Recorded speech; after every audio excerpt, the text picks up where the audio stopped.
This jacket that I got it from a company called Advisors Excel.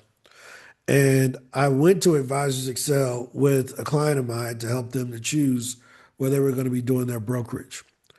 And let me walk you through this experience because I think it was just a game changer for me. So here's what they did. First thing we did when someone called me a week beforehand, and they were just like, "Oh, so tell me what sport you like? You know, you've been in St. Louis. You're a Bulls fan. I mean, you're a Blues fan. You're a Cardinals fan. All of this stuff, right?" And we just talking. We get there. I got a Cardinals hat, right? You know, I got a Cardinals hat. They knew my favorite color was blue, so I ended up with the. This is a Nike pullover. It's like $100 on its own. Um, I had a book that was called The Best Artist Steal, Great Artist Steal, or something like that. Now, all of this is just on, like when I got into the hotel room, it was already in the hotel room, right? This is the only thing that had their logo on it. The mug, the leather binder, all of those things had my company's logo on it.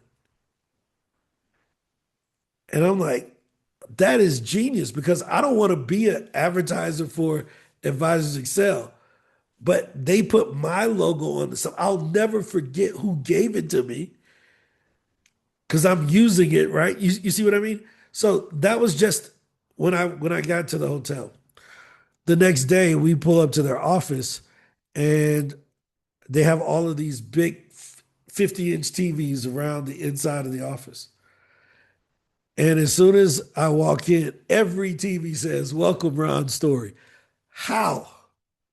How did they know I was coming? Well, you know what? They knew I was the 9 o'clock appointment. So on the TV, it said, "Welcome, John and Ron Story." John, Catherine, Ron Story. I'm totally impressed at this point. Like I am totally just shocked and blown away because I ain't never experienced this before.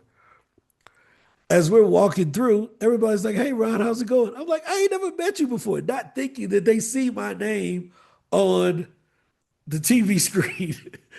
And they got the same programming where they walk you through to give you this high five as you're going to their conference room. In the conference room. I was there with my buddy John. Everything in the conference room was personalized. They had photos of his mom. They had all of these different things. All the things that meant something to him were around the conference room in different ways to let them know that they cared. We leave and they take us on the tour. We come back and they done switched out everything. And I'm like, wait, I asked them, I said, "Hey, yo, what's up with this?" They said we spent 2 months or something like that down at training in Disney, understanding how you never see trash on the ground at Disney. Did you know like the trash cans at Disney are infinite trash cans?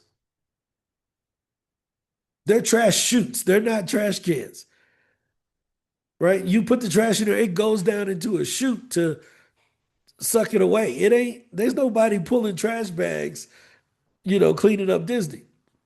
So Disney has all these tunnels underneath where the workers appear. You never see Mickey walking with his head off. You never see, them walking tired. No, they just go into their little thing and then boom, they're underground going around Walt Disney.